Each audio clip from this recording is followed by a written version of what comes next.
शांत हों, जिनके गुणों के गान में वे वर्धमान महान जिन विचरे हमारे ध्यान में। आज उत्तम त्याग धर्म के संदर्भ में चर्चा करनी है। त्याग धर्म भी उन धर्मों में से है कि जिसके साथ पर्युषण पर्व में सबसे ज़्यादा अन्याय होता है। आप कहेंगे धर्म के साथ अन्याय कैसे हो सकता है? हम रोज़ाना एक एक धर्म की चर्चा करते हैं और जब त्याग धर्म का दिन आता है तो त्याग के नाम पर हम दान की चर्चा करने लगते हैं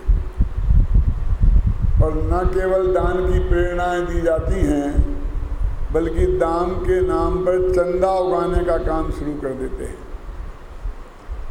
इसलिए त्याग धर्म की चर्चा ही नहीं हो पाती। सारा समाज तो दान को त्याग समझता ही है, पर बड़े बड़े विद्वान भी दान से आगे भी कोई त्याग है इस बात की तरफ उनका ध्यान आकर्षित नहीं होता। और पूजन की एक पंक्ति ने यद्यपि हमें काफ़ी भ्रमित किया, लेकिन पूजन कार्य की बात में समझ में वो बात थी और आगे की पंक्तियों पर हम ध्यान देते तो वो ना समझ हमारी आगे नहीं बढ़ती। क्या लिखा है उसमें देखिए, उत्तम त्यागे कहो जग सारा, औषधि शास्त्र अभय आहारा। बात तो करी त्याग की,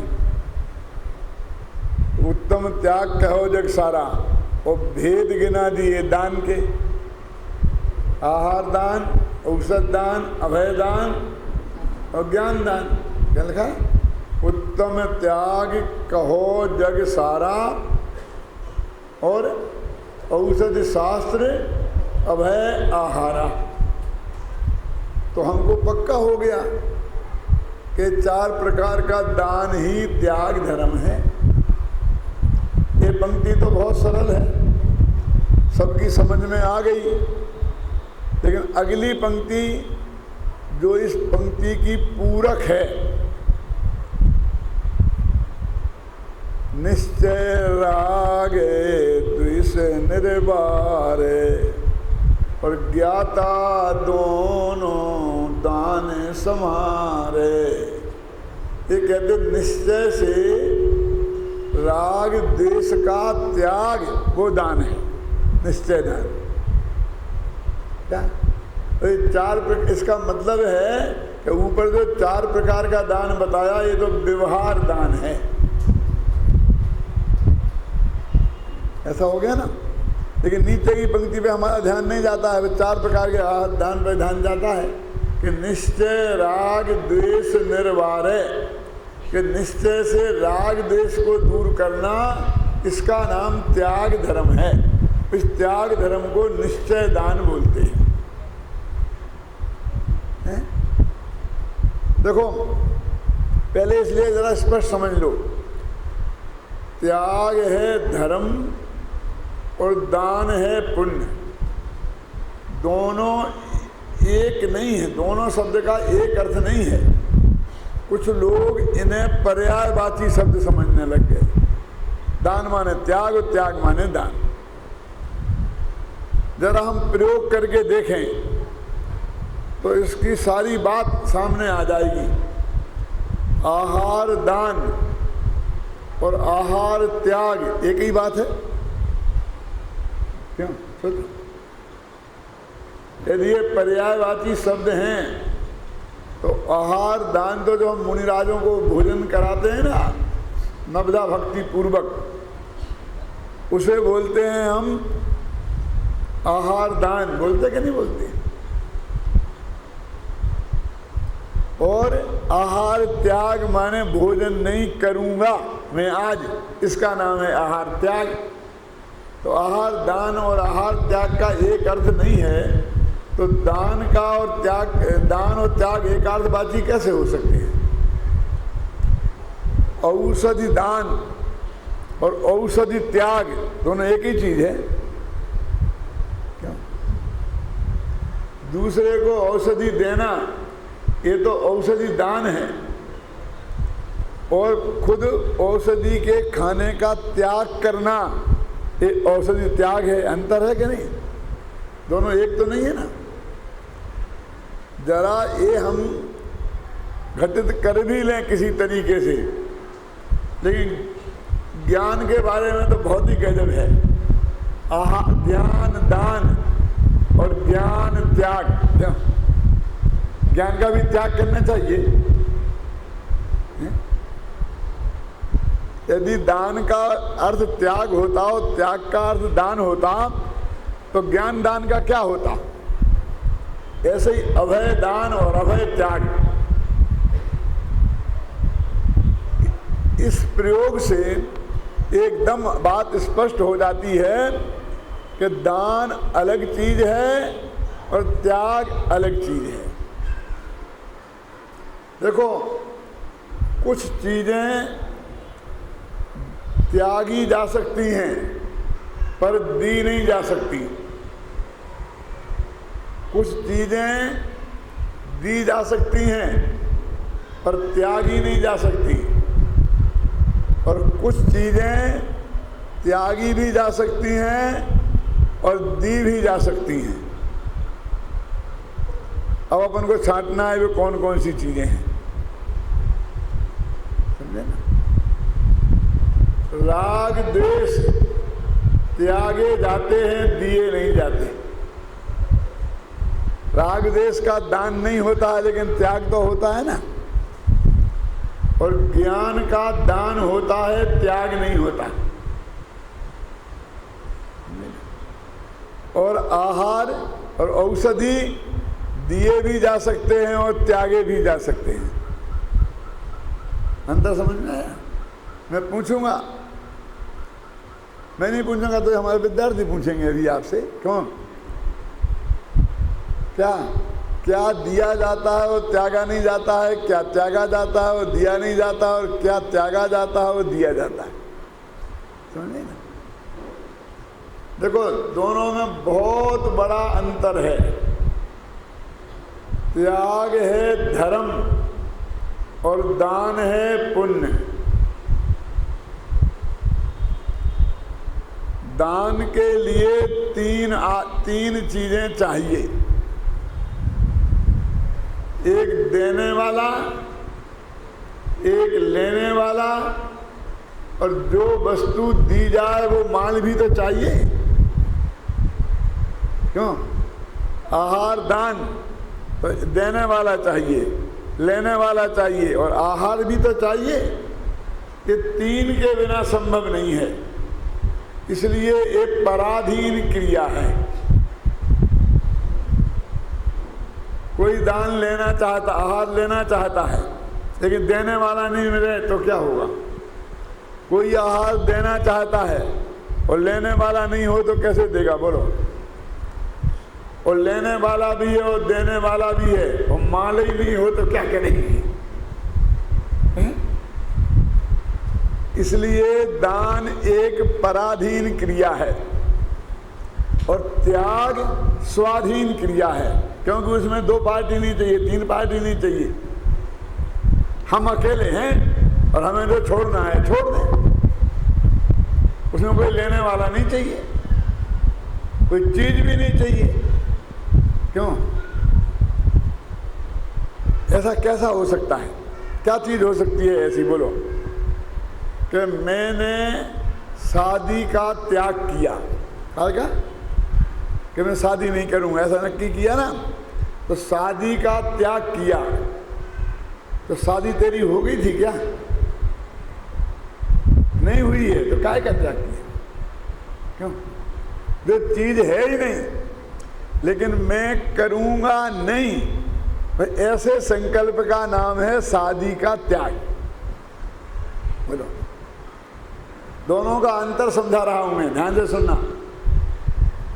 दान में जो चीज देनी है वो हमारे पास होनी चाहिए, नहीं तो कैसे देंगे बोलो।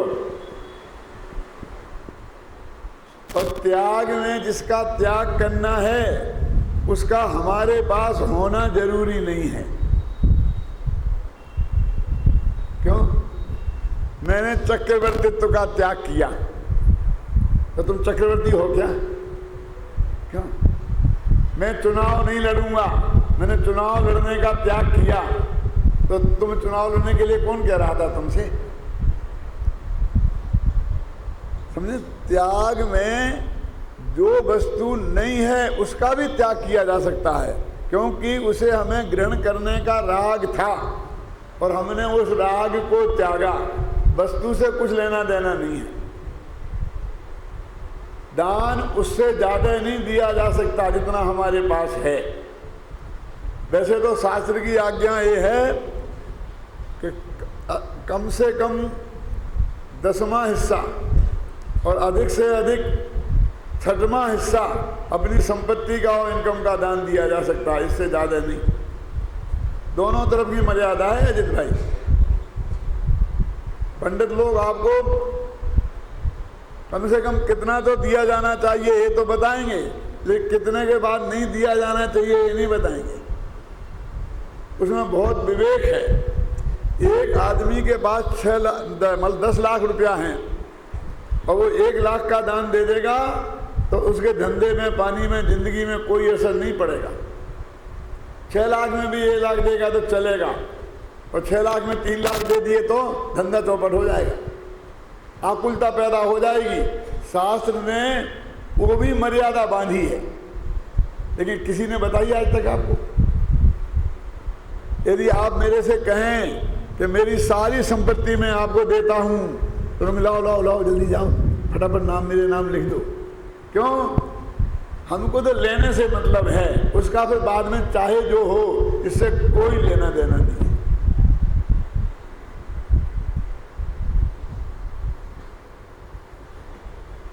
दान हमारे भविष्य के कमाई पर प्रतिबंध नहीं लगाता है। आप 25 लाख का दान दीजिए, 1 करोड़ कमाइए, कोई रोकता है क्या आपको? लेकिन त्याग में ऐसा नहीं चलेगा। क्यों?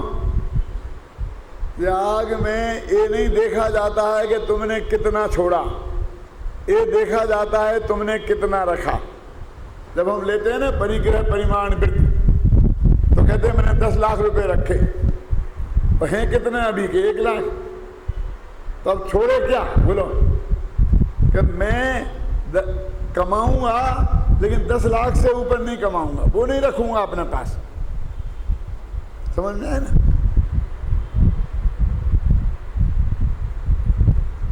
तो है नहीं पैसे, फिर भी हम त्याग कर सकते हैं कि 10 लाख कितना रखा ये बताएंगे, और दान में कितना दिया, बाकी तुम्हारे पास कितना बचा ये बताने की जरूरत नहीं है। दोनों में कितना अंतर है? 36 का आंकड़ा है और हम दोनों को एक ही समझ रहे हैं। त्यागी वृत्ति बोलते ना अपन, वास्तव में तो मोह राग द्वेष का ही त्याग होता है। शास्त्रों में लिखा है राग द्वेष परित्यागी साम्य भावा विबोध का। हे भगवान, आप राग द्वेष के त्यागी हो और साम्य भाव के धारक हो। ये कभी नहीं कहा कि चक्रवर्तित्व के त्यागी हो। कोई साधु हुआ तो उसने कितना परिग्रह छोड़ा, इसके आधार पर उसके छोटे बड़े का निर्णय नहीं होता कि अरबों की संपत्ति छोड़ के आया है और साधु बना है तो वो बड़ा साधु। क्यों? और किसी के पास कुछ नहीं हो, लाख रुपया भी नहीं हो, 10-20 हजार ही हो और उन्हें छोड़ के आए तो वो छोटा साधु। छोटे बड़े का निर्णय उसके ज्ञान और चारित्र के आधार पर होता है, उसने कितना छोड़ा इसके आधार पर नहीं होता है। आज की हमारी क्या पोजीशन है? अहमदाबाद में एक अरबपति ने दीक्षा ली तो उसका कितना विज्ञापन हुआ। अखबारों में फोटो, टीवी वाले, रेडियो वाले, अरबपति छोड़ रहा है, अरबपति छोड़ रहा है। क्यों? उसने क्या रखा उसकी बात करो ना। अब और जरा मतलब की बात सुनो। त्याग पराई वस्तु का होता है और दान अपनी वस्तु का होता है। क्या कह रहे हैं? त्याग की परिभाषा मैं एक बहुत बड़े आचार्य को आपको प्रस्तुत करना चाहता हूं। कुंद कुंदाचार्य की समय सार की 34वीं गाथा। सब जम्मा सब्बे भाभा पचखाई परित्यनादूणम तम्मा पचखाणम प्राणमणिमा मुड़े दब्या। प्रत्याख्यान माने त्याग होता है, जानते हैं? पचखान, पचखान बोलते हैं ना आप गुजरात में, उसका अर्थ त्याग होता है। कहते हैं अपने ज्ञान में पहले पर पदार्थों को ये पर हैं ऐसा जानो और फिर उनसे राग छोड़ो। वे तो छूटे ही छुटाए हैं, उन्हें हमें क्या छोड़ना। पर पदार्थ तो हमारे आज तक हुए ही नहीं, उनमें और हमके बीच में तो अत्यंता भाव की वज्र की दीवार है।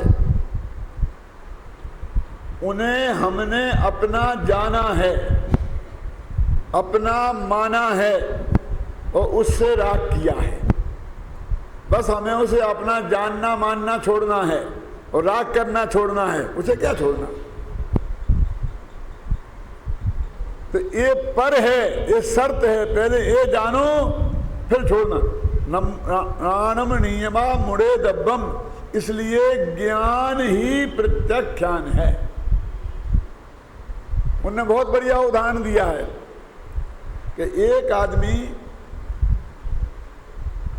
धोबी के यहाँ उसके कपड़े धुलने को पड़े थे, चद्दर भी पड़ा था, तो धोबी के यहाँ से किसी दूसरे का चद्दर बदलकर अपने पास आ गया और अपना चद्दर कहीं खो गया, कहीं चला गया। तो वो दूसरा आदमी जब आया और उसने अपने से कहा कि ये चद्दर तो मेरा है, उसमें तो बहुत विचित्र भाषा में लिखा है संस्कृत में। मालूम क्या लिखा? उसने आकर चद्दरे का खूंट पकड़ के और खींचा और उसे नंगा करता हुआ बोला, क्योंकि वो ओढ़ के सो रहा था ना, ऐसा लगा नग्नी कृत। रे भाई, ये मेरा चद्दरा है, तू कैसे ले आया? तो उसने देखा और कहा देख ये मेरा नाम लिखा है H.C. भारेल ने, खूंट पर लिखा था H.C. अब तो पक्का भरोसा हो गया ना कि मेरा चद्दरा नहीं है। अब बोलो आप विचार करना। वो आचार्य कहते हैं कि वो आदमी कहे तेरा है कि हाँ मेरा है, तो मेरा भी तो चद्दर धोबी के यहाँ गया था, जब मेरा मिलेगा तब मैं तेरा दूंगा, जा मेरा ला। तो आप उसे ईमानदार आदमी कहेंगे? मैं तेरे चद्दर का जिम्मेवार हूं। 1000 वर्ष पहले अमृतचंद्राचार्य ने लिखा है ये उदाहरण। कहते वास्तव में ईमानदार आदमी है तो उसी वक्त उसके ज्ञान में ये बात आ जाएगी कि ये मेरा चद्दरा नहीं है। ध्यान से सुनना। तो ये चद्दरे का त्याग तो हो गया ज्ञान में आते ही। अब यदि उसे कोई ये जरूरत है तो वो कहेगा भाई साहब माफी मांगता हूं, गलती हो गई, अब मैं ये चद्दरा आपको कल धोकर धुलवा करके दे दूंगा। अब अभी मेरा दूसरा चद्दरा नहीं है तो मैं क्या करूं? तो वो कहेगा ठीक है, और वो कहेगा मैं दूंगा ही नहीं, मेरा नहीं मिलेगा तो चलेगा। तो जब उसने ये जाना कि वो दान में वो चद्दरा मेरा नहीं है, तो कहते उसी वक्त त्याग हो गया। अब तो वो देने लेने की क्रिया तो होती रहेगी, ख्याल में है ना। इसलिए राणम नीमा मुड़े दब्बम, ज्ञान ही प्रत्याख्यान है। आपने बोला कि मैंने आपकी संस्था को 1 लाख रुपया दान दिया तो हो गया, आपने संकल्प किया ज्ञान में जाना और वो काम हो गया। अब तो आप 1 लाख के कर्जदार हैं। जितने देर तक आप नहीं दे पाएंगे क्या, उतने देर तक आप कर्जदार हैं। कहते ज्ञान में ही त्याग होता है। पर पदार्थों को पर जाना कि त्याग हो गया। और दान अपनी चीज का होता है। क्यों जी, ये मेरा रूमाल नहीं है, तुम ले जाओ। जब मेरा नहीं है तो मैं किसी को दे सकता हूं इसे। जैन दर्शन में जो अपनी चीज नहीं है वो कहीं भूली हुई, गिरी हुई, पड़ी हुई मिल जाए और उसे उठाकर किसी दूसरे को देना, क्यों, उसे चोरी कहा है, दान नहीं कहा है। दान हमेशा अपनी वस्तु का दिया जाता है, त्याग हमेशा पराई वस्तु का किया जाता है।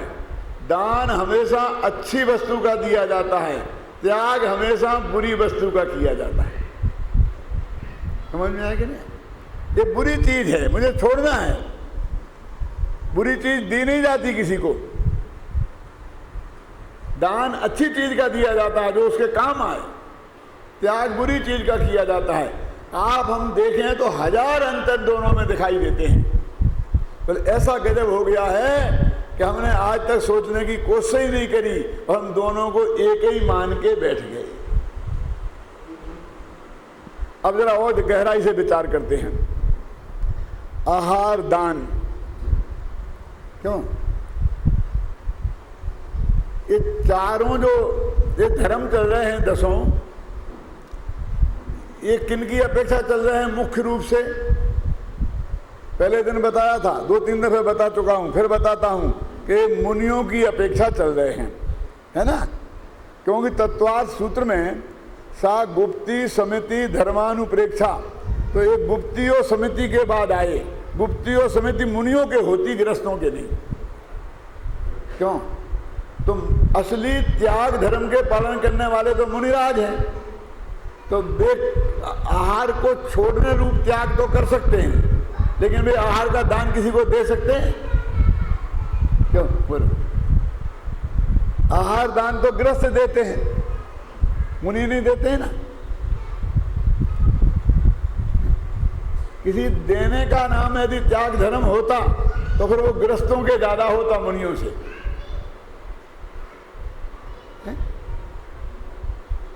तो इसलिए कहते हैं मुनियों की अपेक्षा है ये बात। तो त्याग वास्तव में ये पर पदार्थ, ये राग देश के भाव, ये आत्मा है ही नहीं। ये आत्मा को दुखदायक है ऐसा मानकर उन्हें छोड़ा जाता है तो बुरी चीज हो गई ना। और दान दूसरे के दया करके उसके कल्याण के लिए दिया जाता है, उसके परोपकार के लिए दिया जाता है। महाशास्त्र तत्वार्थ सूत्र में दान की परिभाषा लिखी।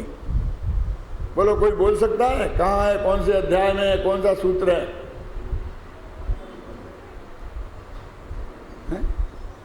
स्वपर अनुग्रहार्थम स्वस्याति सर्गो दानम, 7वां अध्याय का अंतिम सूत्र से एक सूत्र पहले। क्या है इसका अर्थ? कहते अपने और पराये उपकार के लिए,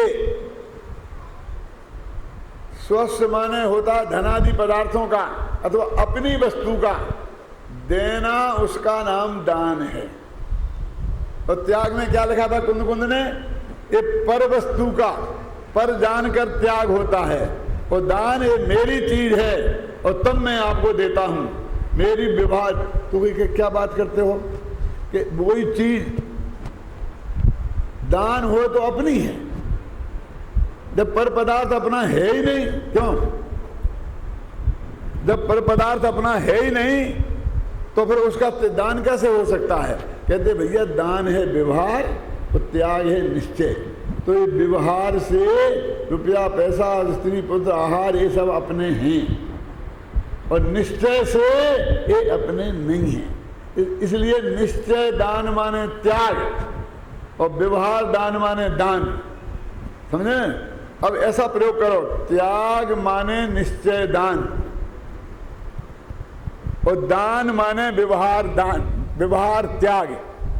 तो इस तरह से जो भेद किया इसको हम नहीं समझते हैं, तो पूजन की वो पंक्तियां सही नहीं समझ सकते हैं, क्योंकि उसमें लिखा ना निश्चय रागे द्विषे निर्बारे प्रज्ञाता दोनों दाने सब। दोनों दान माने निश्चय दान और व्यवहार दान।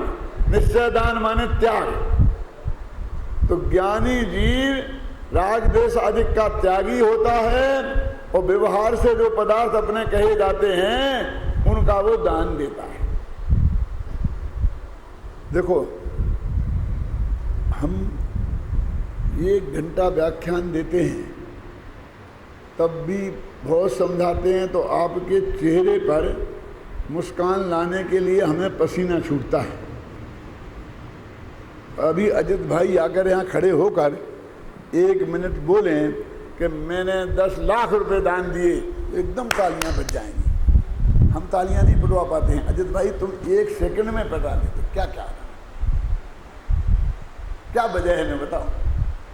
क्योंकि तुम्हारी बात सबकी समझ में आती समझे, और उसकी इतनी महिमा उसके चित्त में जमी हुई है क्या कि वो अंदर से गदगद हो जाता है। और ये बात आपकी समझ में ही नहीं आती, अंदर से में इसकी महिमा ही नहीं है, समझे ना, इसलिए वो बात नहीं होती है। कितना कठिन काम है ये समझना, मेरा मतलब समझ गए। अब मैं आप बहुत खतरनाक बात कहने जा रहा हूं। दान कितने प्रकार का है? अभी दान की बात करते हैं। 4 प्रकार का, आहार दान, औषध दान, ज्ञान दान और अभय दान और पैसा दान। ये पैसा दान नाम का कोई दान है? नहीं है ना। और आज सबसे ज्यादा ये पैसा दान वाला दान ही सब कुछ बना हुआ है। यदि कोई पंडित आपको दान का उपदेश देगा, अपील करेगा, तो कितने पैसा देना इसकी बात करेगा। क्यों करेगा क्या? नहीं। आहार की बात नहीं करेगा, ज्ञान की बात नहीं करेगा, औषध की बात नहीं करेगा। आचार्यों ने तो पैसे का नाम दान में रखा ही नहीं, और आज वो पैसा नाम का दान इतना हावी हो गया क्या कि दूसरे दान कहीं गायब ही हो गए।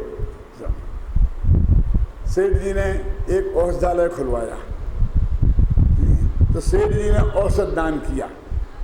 सेठ जी ने औषध दान किया कि जो वैद्य वहाँ लोगों को बीमारियां बता बता करके दवाई दे रहा है, तो औषध दान किसने दिया बोलो?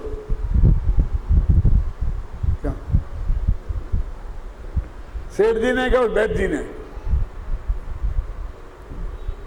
ज्ञान दान, पाठशाला खोली और एक विद्वान पढ़ा रहा बच्चों को, तो ज्ञान दान वो विद्वान दे रहा है कि सेठ जी ने जो पैसा दिए हैं वो दे रहे हैं।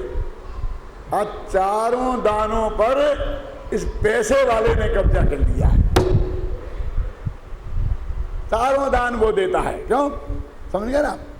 ज्ञान दान भी वही देता है, फलाना दान भी वही देता है, और जितनी दानवीर की उपाधियां आज तक बची हैं वो सब सेठों के कब्जे में ही गई हैं। किसी वैद्य को आज तक किसी ने दानवीर की उपाधि दी हो तो बताओ, भले ही उसने सारी जिंदगी हजारों मरीजों को ठीक किया हो। किसी पंडित को किसी ने दानवीर की उपाधि दी हो तो बताओ, भले ही उसने कितना ही दान इस जगत के लोगों को समझाया हो, बताया हो। मैं ये अपील नहीं कर रहा हूँ कि मुझे दानवीर की उपाधि दो, धोखे में मत आना। पंडित को उपाधियाँ देंगे आप, पीछे नहीं है, लेकिन वाणी भूषण विद्या भारती उसके लिए अलग उपाधियाँ हैं समझे ना? कभी हमारे दिमाग में आता ही नहीं है, हैं? ये क्या है? ये पैसे का व्यवहार तो ये बहुत बाद की चीज है। पहले जमाने में थोड़ी था, दान तो पहले से भी है कि नहीं है? ये 4 दानों में आचार्यों ने पैसा नाम का यदि दान नहीं रखा तो उसमें कुछ सोच समझ के ही नहीं रखा होगा ना, क्यों? लेकिन ये विकल्प किसी के दिमाग में खड़ा ही नहीं होता है। जब दान की चर्चा होती है तो चारों की बात करते हैं। मुनियों का संग आया, सबने चंदा किया, चंदा इकट्ठा कर दिया और एक रसोई रख दी। वो बेचारी रोजीना आहार बना बना करके देती है 4 महीने तक। कोई ये नहीं कहता है कि इस बहन ने 4 महीने तक आहार दान का लाभ प्राप्त किया, कहता कोई। लेकिन जिनकी तरफ से वो व्यवस्था की गई है वे आहार दान वाले माने जाते हैं। यहां तक कि लेने वाले भी यही मानते हैं। क्या आज तो थोड़ा बहुत गजब का होता है कि साहब आज हमारे यहाँ महाराज का आहार हो गया है। अच्छा आहार हो गया, कितने का हुआ, कितने का क्या, कि उसके बाद में आहार दान आपने दिया होगा ना, तो 1 लाख दिए कि 50,000। बड़े महाराज हों तो 1 लाख, छोटे महाराज हों तो 50,000 और छोटे हों तो 25,000। क्यों?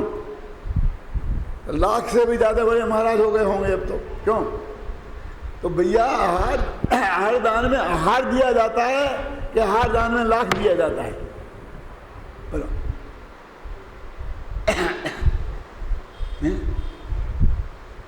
माने दान का स्वरूप भी हम सही नहीं समझते हैं, तो त्याग धर्म तो बहुत दूर की चीज है।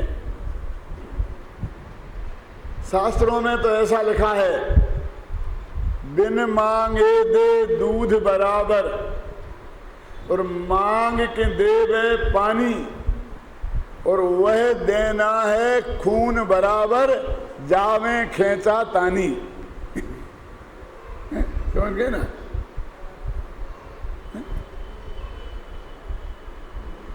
हम मुनिराज को आहार दान देते हैं तो वे हमसे मांगते हैं कि हम नवदा भक्ति पूर्वक, नवदा भक्ति का अर्थ समझते हैं आप, कि तुम 9 दफे नमस्कार करो, पढ़ गाओ, 3 प्रदक्षिणा दो, माने बार बार चक्कर काटो उनके, हाथ जोड़ो, पूजा करो, तब वे आपकी 4 रोटियां स्वीकार करेंगे। क्यों भैया इतनी कठोर शर्त क्यों रखी? कि जब तक तुम्हारे हृदय में इतना स्नेह, इतनी भक्ति, इतना वात्सल्य न हो, तब तक मुनिराज कहते हैं हमें तुम्हारी रोटियां नहीं चाहिए। क्योंकि हम किसी के हृदय को दुखा के नहीं लेना चाहते हैं। ख्याल में आई कि नहीं आई? बहुत से लोग दान देने वाला बड़ा होता है कि दान लेने वाला? सबके दिमाग में क्या जमा हुआ है? अब तो कुछ समझ में आया होगा। मुनिराज आहार दान लेते हैं और गृहस्थ आहार दान देते हैं। बड़े कौन हैं? देने वाले के लेने वाले? लेकिन हम तो आज देने वाले को बड़ा मानते हैं। मानते कि नहीं मानते? ऐसे लोग आपको कई मिल जाएंगे जो आपको ये बताएंगे कि देने वाले का हाथ सदा ऊपर रहता है। मुनिराज को भी आहार दान देते हैं ना, तो वो ऐसा उनका हाथ होता है, और हम ऊपर से जो डालते हैं तो हमारा हाथ ऐसा होता है। तो देखो वहां भी दातार ऊपर हो गया ना। अरे गजब हो गया, कैसा बढ़िया तर्क निकाला। मैंने तर्क सुना है आप लोगों विद्वानों के मुख से। देखो दातार का हाथ हमेशा ऊपर रहता है, यानी वो महाराज से बड़ा है। क्यों? आकाश के प्रदेश में कोई चीज ऊपर रहती है और कोई चीज नीचे रहती है तो ऊपर वाली बड़ी होती है। मेरे माथे पे टोपी रखी है तो टोपी बड़ी है और मैं छोटा हूं, और टोपी में मक्खी बैठ जाए तो मक्खी बड़ी है। राज सिंहासन पर, राजा के मुकुट पर मक्खी बैठ जाए तो मक्खी बड़ी है। आकाश के प्रदेश में ऊपर और नीचे होने से क्या होता है? तो क्या करें, अब हम ऐसे दिया करें आहार? क्या तो ऐसी कल्पना कहां से निकालते हो? समझ गए ना? देने वालों की मक्खन लगाने वाला का आदत है ना, तो इसलिए वो कहेंगे दातार के हाथ हमेशा ऊपर रहते हैं, ऐसा होता है, वैसा होता है, ये होता है। क्यों? हमारे यहाँ तो जो 4 दान हैं, बोलो ज्ञान दान, इसमें देने वाला बड़ा के लेने वाला? क्यों? ज्ञान दान में गुरु देगा और शिष्य लेगा, क्यों? हाँ, एक अपेक्षा है, देने वाले गुरु को बंधेगा पुण्य, क्या मिलेगा? पुण्य, और लेने वाले शिष्य को मिलेगा ज्ञान, इसलिए शिष्य फायदे में रहा। ध्यान से सुनना, मैं आपको 1 घंटे तक दान और त्याग का स्वरूप समझा रहा हूं, तो आप यहां से उठेंगे तो कुछ नया सीख के उठेंगे, कुछ लेके जाएंगे, क्यों? और मैं अपना गला खराब करके जाऊंगा, क्योंकि वो बातें मुझे तो पहले से मालूम ही थी। मुझे क्या उपलब्ध हुआ 1 घंटे में? मेरे हिसाब से तो मेरा समय गया ना, और गले की मेहनत हुई ना, फायदे में कौन रहा? बोलो, श्रोता के वक्ता। इस दृष्टि से कहो तो फायदे की में श्रोता है, ज्ञान दानी नहीं है, ज्ञान दान लेने वाला है। ख्याल में है ना? लेकिन यदि देखा जाए, आप तो यहां से ज्ञान गारंटी से ले जाएंगे, और मुझे बंधेगा, पुण्य बंधेगा तो बंधेगा तो क्यों कह रहे? बंधेगा ना, यदि मेरा पवित्र भाव हुआ, समझाने का भाव हुआ, ऐसा करुणा भाव अंदर में हुआ कि ये लोग समझते नहीं हैं, इन्हें मैं समझाऊं तो पुण्य बंधेगा। यदि मेरा भाव हुआ कि एक दफे तो मैं तालियां पिटवा दूं कि भाई बहुत क्या गजब का व्याख्यान किया, ऐसा पंडित ना भूतो ना भविष्यति, इसके लिए यदि व्याख्यान कर रहा हूं तो वो पुण्य भी नहीं मिलेगा, हैं? यश की कामना से कर रहा हूं और किसी कामना से कर रहा हूं तो पुण्य भी हाथ से गया, हैं? देखो, जिस वस्तु का हमने त्याग किया उसके बारे में बाद में विकल्प भी नहीं आना चाहिए, और जिस वस्तु का हमने दान दिया बराबर हमारी ड्यूटी है कि उसका ध्यान रखें कि हमने जिस प्रयोजन से ये दान दिया था वो उसमें ही उपयोग हो रहा है कि नहीं, क्यों? ये ड्यूटी है उसकी, क्योंकि दान परोपकार की भावना से दिया जाता है। आपने वो गरीबों को बांटने के लिए कंबल मंगाए और बांटने का किसी को सौंप दिया, तो वे प्रॉपर आदमी के पास पहुंचे कि नहीं पहुंचे, इसका ध्यान रखने की आपकी ड्यूटी है। कहीं ऐसा तो नहीं है कि बीच वाले ही खा गया हो बाजार में आधे भाव में बेच के, क्यों? राजीव गांधी ने कहा था, हम जितना देते हैं गरीबों के लिए 10 पैसा भी उसके पास नहीं पहुंचते। देश का प्रधानमंत्री ऐसा बोलता है, जानता है क्या करे, कुछ नहीं कर सकता, कितना असहाय है, हम सबसे बड़ा आदमी समझते हैं, क्यों? और जो वस्तु हमने त्यागी, एक राजा राज त्याग कर जंगल में चला गया, और जब जंगल में चला गया तो वो ध्यान कर रहा था, तो 2 आदमी वहां से निकल रहे थे। ध्यान से सुनना, शास्त्र की बात है। और वो कह रहे थे कि देखो ये राजा तो यहाँ आकर के नंगा होके बैठ गया आत्मा के ध्यान में, और इसका बेटे को पड़ोसी राजा ने आक्रमण करके कैद में डाल दिया और राज छीन लिया, क्या? और उसके कान में ये बात पड़ी, तो अंदर में संकल्प विकल्प परिणाम हो गए, क्यों? तो जब केवली से पूछा गया ये कहाँ जाएगा, इस समय मर के ये ध्यान कर रहा है, तो उन्होंने कहा नरक जाएगा। क्यों?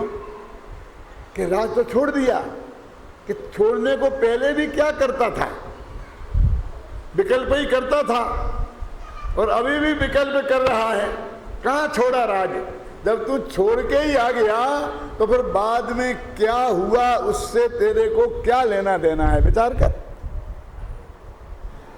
एक बात मैं आपसे कहता हूं, कभी कभी मेरे को दुख होता है, मल त्याग, मूत्र त्याग, इतने गंदे पदार्थों के साथ त्याग जैसा पवित्र शब्द लगा दिया हमने।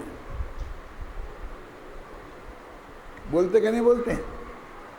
त्याग धर्म है, कितना महान शब्द है, और हमने उसे मलमूत्र के साथ लगा दिया। ये तो अच्छी बात नहीं है ना भाई साहब। और ज्ञान दान जैसा कोई बंद करने वाला काम है, उसके साथ ज्ञान को जोड़ दिया। भैया कोई शब्द गंदे नहीं होते और कोई अच्छे नहीं होते। सच्ची बात तो ये है कि हम त्याग तो सचमुच मलमूत्र का ही करते हैं। क्या कह रहे हैं कि जब हमने जहां पर मलमूत्र कर दिया उसके बाद हमें विकल्प भी नहीं आता कि उसका क्या हुआ, उसे कुकर ने खाया कि सूकर ने खाया। क्यों? कभी किसी को विकल्प आता है कि अभी समझना। तो जिस चीज को हमने त्यागा उसके बाद में भी हमारे दिमाग में विकल्प भी ना आए तो समझना वो असली त्याग है, वो सही जगह लगा है। और हम ये त्यागी बने हैं और उसके बारे में बार बार विकल्प करते हैं। तुम क्या समझते हो, मैं ऐसा नहीं हूं कि नाई मुरी मुई और संपत्ति नासी मूड मुड़ाए भय सन्यासी, ऐसा नहीं हूं। मेरे घर है, पत्नी है, बाल बच्चे हैं और खूब ठाट बाट है, 4 दुकानें हैं। तुम क्या समझते हो कि मैं ऐसा हूं? अरे अभी भी हैं तेरे, पत्नी भी है, बच्चे भी हैं, 4 दुकानें भी हैं, तो छोड़ा क्या? समझ में आया कि नहीं? छोड़ा क्या बोलो आप? अभी भी है तो क्योंकि उसे ऐसा लगता है कि कुछ नहीं हो और मैं त्यागी तपस्वी बन जाऊं तो मैं कोई त्यागी तपस्वी नहीं हूं। जबकि कुछ नहीं हो और वो सच्चा त्यागी तपस्वी हो सकता है। वो तो उसके अंदर में ज्ञान ध्यान है कि नहीं, उसकी उस पर आधार पर है ना। क्या छोड़ा हो इसके आधार पर थोड़ी है। तुम ऐसा ही मत समझना मैं कितनी संपत्ति छोड़ के आया हूं, ऐसा नहीं है। क्या छोड़ा उसके आधार पर बड़कपन नहीं है। त्याग भाई साहब धर्म है, राग विकार का त्याग किया जाता है और दान पुण्य है। मैं ये नहीं कहता हूं कि दान नहीं देना चाहिए, दान का भी अपना स्थान है, दान की भी अपनी उपयोगिता है। यदि तीर्थंकर समोषण में बैठकर अपनी दिव्य ध्वनि के माध्यम से ज्ञान दान नहीं होते तो ये तत्व ज्ञान आज तक हमारे पास कैसे आता बोलो? वो दान कोई बेकार चीज है ऐसा मैं नहीं कह रहा हूं, उल्टा अर्थ नहीं समझना। मैं तो उन दोनों का अंतर समझा रहा हूं। क्यों? और यदि उसके बाद गौतम स्वामी, गणधर, फिर के बाद आचार्यों ने यदि ये शास्त्र नहीं लिखे होते तो ये तत्व ज्ञान आज तक हमारे पास कैसे आता? यदि आचार्यों ने वो तत्व ज्ञान लिखा है और वो तत्व ज्ञान जानकार विद्वानों ने यदि हमें नहीं समझाया हो, पढ़ाया होता तो वो आज तक हमारे पास कैसे आता बोलो? पूज्य गुरुदेव श्री कान्जी स्वामी नहीं होते तो आज ये समय सार की बात हम समझ पाते? तो मैं ये नहीं कहता हूं कि दान निरर्थक है। बात यह है कि वो तो बहुत महिमावंत बात है। शास्त्र में ऐसा लिखा है, देखो, बिन दान श्रावक साधु दोनों नहीं लहे नाही बोध को, लिखा है पूजन में, लिखा क्या नहीं? क्या मतलब है? बिना दान के श्रावक और साधु दोनों ही ज्ञान को प्राप्त नहीं करेंगे। जब साधु गुरु महाराज हमें ज्ञान दान नहीं देंगे तो ये बोध को प्राप्त कैसे होंगे श्रावक? और मुनियों को श्रावक लोग आहार दान नहीं देंगे तो उनका जीवन ही नहीं चलेगा। क्या समझ गए आप? तो दान बहुत आवश्यक है। ऐसा नहीं कहता हूं कि दान का निरर्थक है। सवाल यह है कि दान और त्याग के अंतर को हमें समझना चाहिए। देखो, और पर एक एक पंक्ति में रहस्य भरा है पूजन की। धन साधु शास्त्र अभय दिवैया त्याग राग विरोध को। लिखा कि नहीं लिखा? क्या अर्थ है इसका? सोचा कभी? बोलो। सोचने का क्या काम है? पूजा सोची थोड़ी जाती है, पूजा पढ़ी थोड़ी, बस बोल दी जाती है मुंह से। बस भगवान समझते ही है, समझ लेंगे भगवान। क्यों?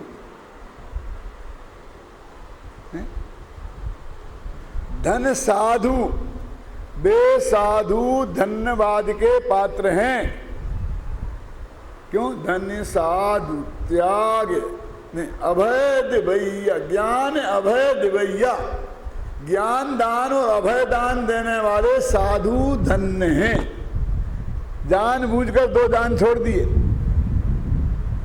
कौन? आहार दान और औषध दान। साधु आहार नहीं देता गृहस्थों को, औषधि भी नहीं देता। अब कोई साधु बांटने लग गए हो तो शास्त्र में तो लिखा नहीं है, लिखा ना? धन साधु शास्त्र अभय दिवैया। शास्त्र दान माने ज्ञान दान और अभय दान देते हैं। और त्याग राग विरोध को, और राग द्वेष का त्याग करते हैं। लिखा कि नहीं? क्लियर बोलो। ये जो मैं आपको बात समझा रहा हूं, पूजा में लिखी कि नहीं लिखी?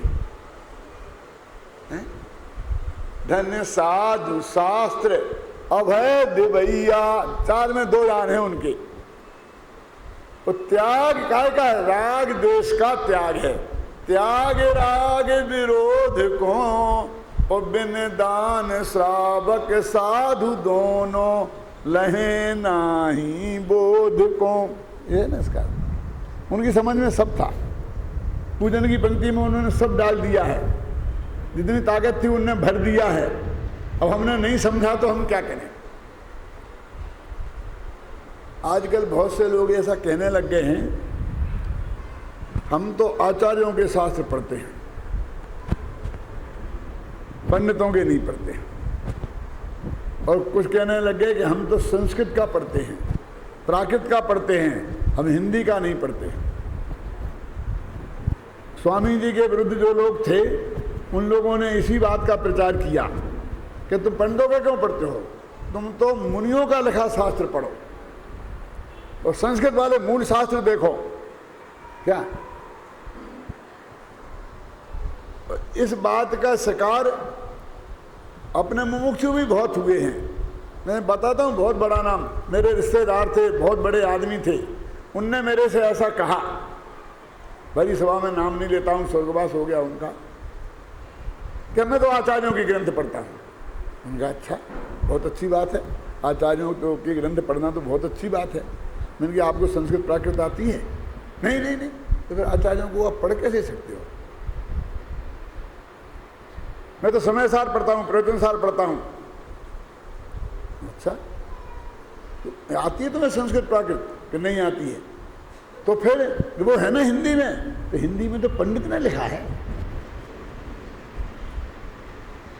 अरे तुम इतने अभागे हो गए, आचार्यों की भाषा समझते ही नहीं हो।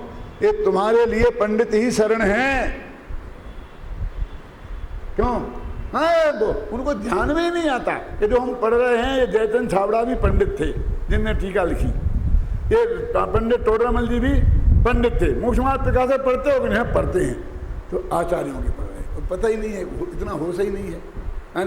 अकेला पंडित हुकुमचंद भी पंडित है, टोडरमल पंडित नहीं थे। कांजी स्वामी क्या थे? आचार्य थे, उपाध्याय थे। बोलो मैं क्या, बोलो क्या कहेंगे आप उनको? वे भी तो विद्वान ही थे ना। मेरा मतलब समझ गए ना? अरे भाई, तुम अज्ञानियों का नहीं पढ़ो, लेकिन तुम्हारे पास ऐसी ताकत हो तो बात है ना। जरा समझना, बहुत मार्मिक बात कहता हूं। आपको कैवेंडर की कंपनी की सिगरेट पीना है, तो आप पान की दुकान पे जाओ तो वहाँ मिल जाएगी। कहेगा मैं नहीं, मैं क्यों जाऊँ पान की दुकान पे, मैं तो कंपनी में ही जाऊँगा और कंपनी से लेके आऊँगा। अरे कंपनी में तो कोई घुसने नहीं देगा, समझे ना? तेरे पास इतने पैसे हैं कि तू चाहे कि पूरा गुजरात का वो लेवे, क्या बोलते हैं आप उसको, हैं? हाँ, अब तुम जानो व्यापारी हमको समझते ही नहीं है। एजेंसी लेवे पूरे गुजरात की, तो तुम जाकर वो मैनेजर से तेरी बात होगी, कभी मालिक से बात नहीं होगी। अब तेरे पास एक पैकेट लेने के तो पैसा नहीं है, 2 सिगरेट चाहिए, अब मालिक के पास बात जाने की बात करता है। अरे उस दुकान से ले ले, उसी पैकेट की है, वो ही माल है।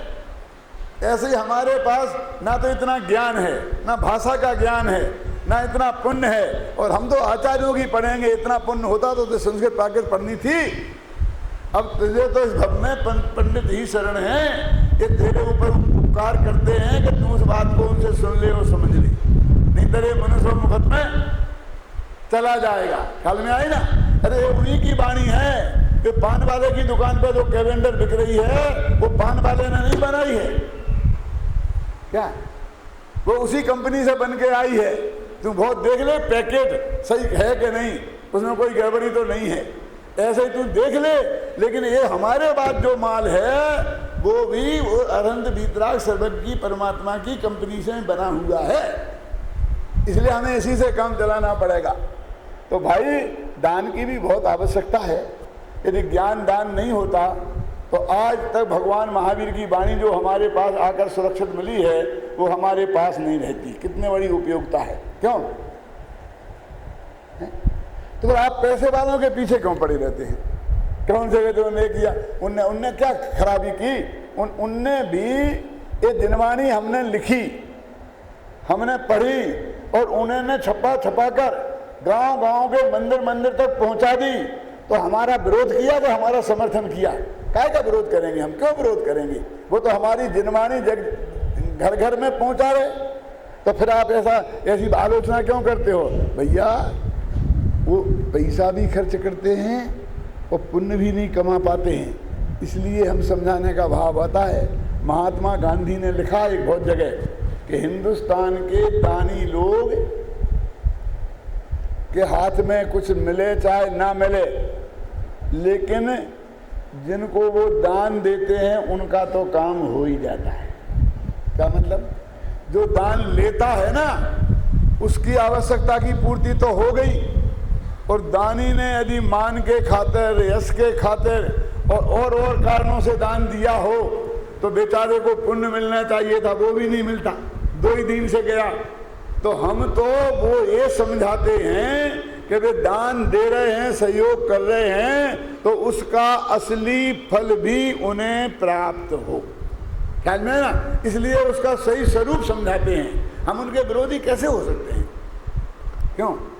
यहाँ कोई किसी का विरोधी होने का सवाल क्या है, लेकिन दान का सही स्वरूप क्या है, त्याग का सही स्वरूप क्या है, ये समझना समझाना हमारा काम है। इसलिए हम वो समझाते हैं। वास्तव में किसी के बैर विरोध की बात नहीं है, न दान के निषेध की बात है, न त्याग के निषेध की बात है, लेकिन दोनों का जो अंतर है उसको समझकर दोनों को बैलेंस के रूप में ना हम अपने जीवन में अपनाएं, इसी भावना से बात करते हैं। एक छोटी सी बात सुना के अपनी बात खत्म करता हूँ। बहुत पुरानी बात है। सबसे पहले मैं भूलेश्वर के मंदिर में प्रवचन करने गया था सन 62 में। 62 की बात है। कितने वर्ष हो गए?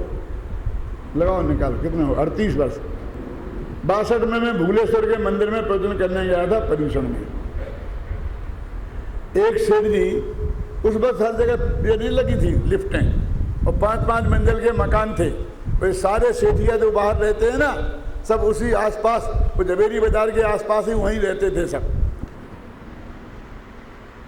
भोजन के लिए हमें ले गए, पहले माले पर भोजन कराया, और भोजन करने के बाद बोले पंडित जी ऊपर चलो। क्या करें ऊपर? नहीं चलो चलो चलो भाई, धीरे धीरे चलते चलते। मैंने कहा सेठ जी ये पालीताना की यात्रा हमें काहे को करा रहे हो? भोजन के बाद हमारी आराम करने की आदत है भोजन के बाद। तो क्या नहीं, चलो चलो। हम ऊपर गए, एक कमरा था, उस कमरे में ले गए। उस कमरे में चारों तरफ हाथी लगे थे संगमरमर की जड़ी जड़ाई, और उनमें ये लिखा था कि मैंने आज तक कहाँ कहाँ कितना दान दिया है। वो सारी लिस्ट थी, उस कमरे में हमें ले गए और हम पढ़ने लग गए। पढ़ते गए। सेठ जी खड़े रहे चुपचाप। जब उन्होंने देखा पूरा पढ़ लिया तो चलो। मैंने कहा कि नीचे। क्यों कर नीचे क्यों चलें? अब हमें वो कमरा भी दिखाओ कि जिस कमरे में कितने की सब्जी आई वो लिखा है, लेटरिन बाथरूम में कितने का संगमरमर जड़ा है वो भी लिखा है। इस सब हमने पुण्य का हिसाब देख लिया ना। अब हमको वो हिसाब भी आप बताओ, वो देखना है, हम वो कमरा देखना है। क्यों? तो हंसने लगे, क्या बात करते हैं पंडित जी, उसका भी हिसाब रखा जाता है क्या? मैंने कहा हाँ, बिल्कुल नहीं रखा जाता है। पुण्य तो हिसाब से किया है, इसलिए उसका हिसाब रखा जाता है। पाप तो बेहिसाब किया है।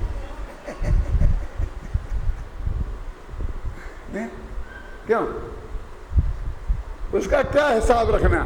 तो मेरे कहने का अर्थ ये है कि उसका हम जो ऐसी भावनाओं के माध्यम से जो हमको उसका पुण्य लाभ होना चाहिए था, हम उस पुण्य लाभ से भी वंचित हो जाएं और माल भी जाए तो डबल नुकसान ना हो, इसलिए उस दान का हम सच्चा स्वरूप बताते हैं। और किसी से राग द्वेष की बात कोई रंच मात्र है नहीं, किसी की निंदा प्रशंसा की बात है नहीं।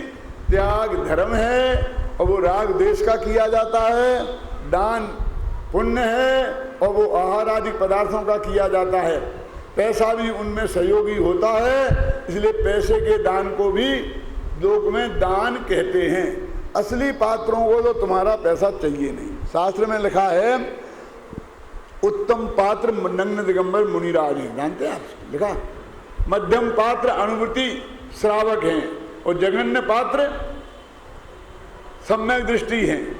और उसके नीचे लिखा है व्यर्थस्तु अपात्रे व्यया, बाकी के सब जीव अपात्र हैं।